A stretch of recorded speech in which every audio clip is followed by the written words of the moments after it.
The Battle of Stones River was one of the most significant and costly battles of the American Civil War fought in the Western Theater. The battle took place from December 31st, 1862 to January 2nd, 1863, near the town of Murfreesboro, Tennessee.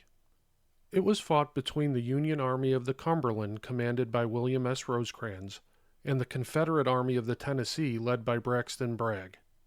Although the battle ended without a decisive tactical result on the field, the Confederate Army eventually withdrew, leaving the Union in control of Murfreesboro and strengthening federal control over Middle Tennessee.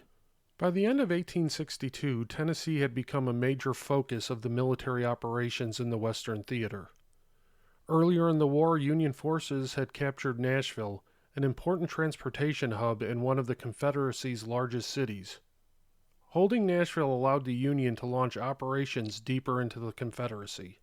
Confederate General Braxton Bragg had attempted to shift the war northward earlier in 1862 through the Kentucky Campaign. The campaign had ended with the Battle of Perryville in October of 1862. Although the battle itself was tactically inconclusive, Bragg eventually withdrew his army back into Tennessee. By December, he positioned the Confederate Army of Tennessee near Murfreesboro along the west side of the Stones River. Murfreesboro was strategically important because it controlled several roads and lay near the Nashville and Chattanooga Railroad, which was vital for transportation and supply. Bragg hoped to hold this position and possibly threaten Union control of Nashville. Meanwhile, the Union Army of the Cumberland reorganized under General William S. Rosecrans. After spending several weeks preparing his army, Rosecrans advanced south from Nashville in late December 1862 with about 43,000 soldiers. Rosecrans organized his army into three wings. The right wing was commanded by Alexander McCook, the center by George Thomas, and the left wing by Thomas Crittenden. Braxton Bragg's Confederate Army of the Tennessee consisted of about 38,000 men. Two of his main corps were led by William J. Hardee and Leonidas Polk, with additional forces commanded by John C. Breckinridge positioned east of the Stones River. Both commanders studied the terrain carefully. The battlefield consisted of open fields, rocky cedar forests, and the winding Stones River itself. The dense cedar thickets and limestone outcroppings would make the fighting especially brutal. Interestingly, both Rosecrans and Bragg planned nearly identical strategies. Each intended to attack the other's right flank on the morning of December 31st. The battle began early in the morning when Confederate troops struck first. Around 6 a.m., Confederate forces under William Hardee launched a massive assault against the Union right wing commanded by Alexander McCook. The attack achieved surprise and early success. Many Union soldiers were still cooking breakfast when the Confederate infantry advanced. The Union right flank began to collapse under the pressure, and several Union divisions were forced to retreat.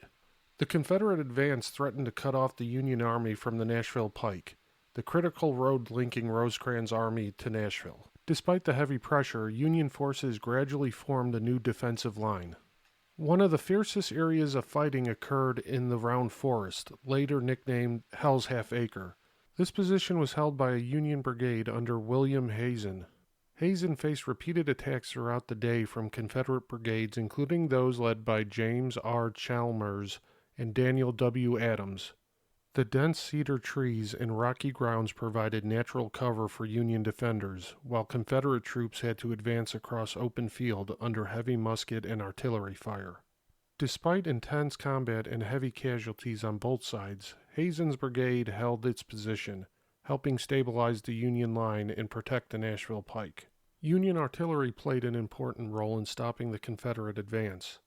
Batteries of cannons placed along the defensive line fired repeatedly into the advancing Confederate troops, helping to stabilize the Union position. By the end of December 31st, the Union Army had been pushed back nearly 3 miles, but had successfully formed a strong defensive line that the Confederates could not break. New Year's Day passed with relatively little large-scale combat.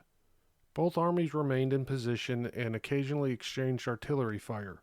Soldiers on both sides spent the day tending to the wounded, burying the dead, and preparing for renewed fighting. The final major action of the battle took place on January 2nd. Union forces had established a position on high ground east of Stones River. This position overlooked the river and surrounding area, giving the Union a strong defensive advantage. General Bragg ordered Confederate troops under John C. Breckinridge to attack the Union forces on the right. Breckinridge reportedly believed the attack would be extremely costly, but he followed Bragg's orders. In the late afternoon, Confederate soldiers advanced across open ground toward the Union position. At first, they pushed Union troops back towards the river. However, Union artillery batteries positioned on high ground west of the river soon opened heavy fire. More than 40 Union cannons fired into the Confederate ranks. The concentrated artillery barrage caused devastating casualties and quickly forced the Confederate attack to collapse. Many Confederate soldiers were killed or wounded during this short but intense engagement. After the failed assault on January 2nd, Bragg realized his army had suffered significant losses and had failed to drive the Union army from the field. Facing the possibility of further fighting against the still stronger Union force, Bragg decided to withdraw. On the night of January 3, 1863, the Confederate Army retreated south from Murfreesboro towards Tullahoma. The Battle of Stones River was one of the bloodiest battles of the Civil War when measured by the percentage of casualties. Out of the roughly 81,000 soldiers engaged in battle, more than 23,000 were killed, wounded, or missing. Union casualties were around 13,000, while Confederate losses were over 10,000. Although the battle did not completely destroy Bragg's army, the Union victory had important strategic consequences. It strengthened the Union control over Middle Tennessee and provided a major boost to Northern morale at a time when the war had been difficult for the Union. After the battle, Rosecrans' army occupied Murfreesboro and began building a massive defensive complex known as Fortress Rosecrans. The fortress became one of the largest Union fortifications constructed during the war and served as a major supply base for future operations in Tennessee. Today, the battlefield is preserved at Stones River National Battlefield. The park protects many of the fields, forests, and rocky areas where the fighting took place. Visitors can still see important locations such as Hell's Half Acre and other parts of the battlefield where Union and Confederate soldiers fought during these 3 difficult days at the end of 1862 and the beginning of 1863. Thank you for taking the time to listen to this premiere episode of Bob's History Podcast. If you're listening to this on Spotify or Apple Podcasts, go ahead and hit that follow button. And if you're listening on YouTube, if you could go ahead and hit the like and subscribe button, it will really help the channel out. I hope you have a great day, and I'll see you next time.